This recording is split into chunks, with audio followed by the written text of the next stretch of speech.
Guys, and welcome back to my channel. Today I have the final, not even final update, I have the finale for you for the 365 days of eyeshadow.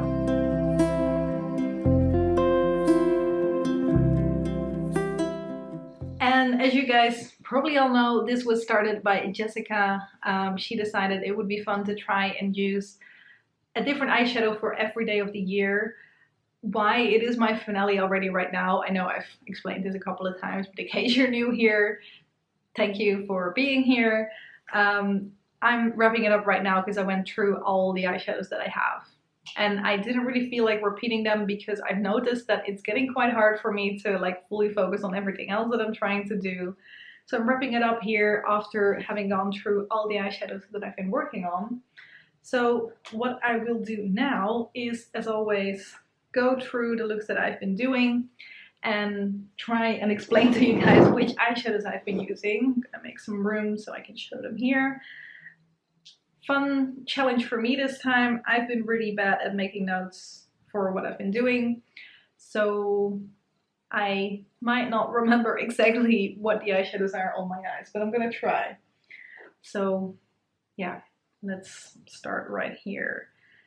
So we're starting off with a really nice and warm eyeshadow look, which you guys know is one of my favorite looks to do. Pretty sure this look is mainly eyeshadows from the Secret World palette because that is what I focused on first, and this is one of the earlier eyeshadows. So in here, I think, looking at the eyeshadows, I went with, I think this shade is in my crease. The kind of middle champagne-y, darker champagne-y shade. I've got a gold on my lid, so I think that is that one, and I think I actually have the like lighter gold in my inner corner as well. And then I'm actually pretty sure that I also used this shade in my outer corner, so I did kind of a really nice neutral warm look with shades mainly from this Secret World palette, I think. But anyway, I really like this look. I wouldn't know how to reproduce it per se, but I liked it. Then we're going in with a little bit more of a green look, and now I'm actually already not sure anymore. I am pretty sure that I have the shade right in the middle here on my lid, which is just a really nice and bright green, although it could have been this one as well, but I'm pretty sure it's this one that's on my lid. And I actually think it might have had this one in my outer corner and kind of like crease for that one as well. And then I put the more orangey shade as my transition shade. Apart from that, like the main things that I'm doing every single time is the white from my pendant palette in my inner corner and the black shadow that I'm working on at the moment as my eyeliner. So if I don't mention anything about inner corner and eyeliner, you can assume that that is what I've been doing. Then this look is a really nice and warm look again. Now I'm trying to remember, I don't know really.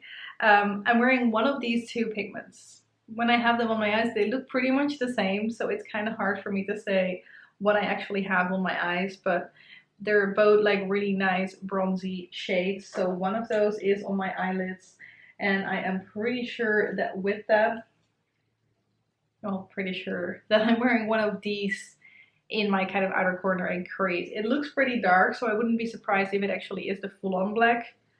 But I also have this kind of army green shade that I have used in my outer corner as well at some point. But I think actually it is the black because it looks pretty dark. Yeah. So yeah, that is what the main shades that are like featured in this specific look.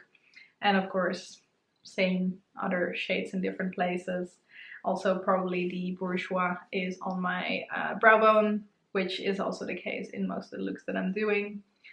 Although in this case it might have actually also been Sin from the shadow box from Urban Decay, because we're nearing kind of my Pando's eyeshadows update when I took the picture of that look.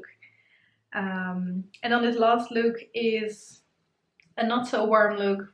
I also like this one though. So I have a purple on my lid, which I actually think for this one I went with my Panda palette purple on my eyelid, and then I topped it off with the silver because I had not used that one yet, and I've been topping my palette silver on top of those shades, so I knew that that was a pretty safe bet. Now it actually faded away that eyeshadow a little bit too much, so I ended up, actually have that palette here, putting the like pinkish purple shade from the Muse palette on top of it to make that pink pop a little bit more, because I feel like it took a little bit too much of that purple away. So that is what I ended up doing there. And then I have the blue in my crease. This was the last day of the month, so I was just trying to combine everything that I still had left together, which basically was the blue and the silver. But this combination, it works, but it's just too cool tone for my liking. So I had to be a bit more creative and layer a little bit. But this is the look that came out of that. So yeah.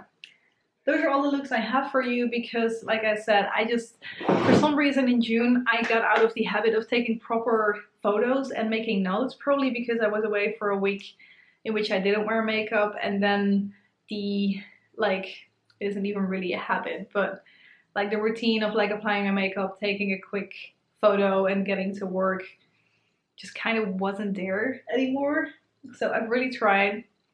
And I hope that this wasn't like too bad of an explanation of all of them, but I hope you at least like seeing those looks because I still think that there were some fun looks in there. But yeah, that brings me to the end of this 365 days of eyeshadow. It was really fun because I've used all my eyeshadows again, and it's been a long time since I've touched a fair bit of those because when I do my Panda palettes and my Panda's eyeshadows, I just get so focused on the shades that I'm working on that I'm not really like taking in anything else except for like when maybe I don't have a brow bone shade anymore or I need a specific inner corner highlight. But apart from that, I try to make my looks out of the shades that are in my projects most of the time. And of course with the Panda's eyeshadows, you're kind of still rolling through some palettes. So a lot of these palettes were not like completely, like I haven't used them in years, but it was nice to just go through all of the shades again, really get a feeling for what do I like, what do I not like, are these palettes still performing the way they should be performing, because that is always a big question as well, of course. And yeah, it was fun, but at the same time I'm happy that I'm done now and I can just fully focus on my Panda palette and Panda's eyeshadows, because I feel like I've been neglecting those projects a little bit more than I would have liked to over this first half year of 2021. And in the second half, let's see if I can still make enough progress to actually finish off some palettes, to hit some nice additional pans to what I've been doing, because I haven't hit that many pans yet this year, I feel like.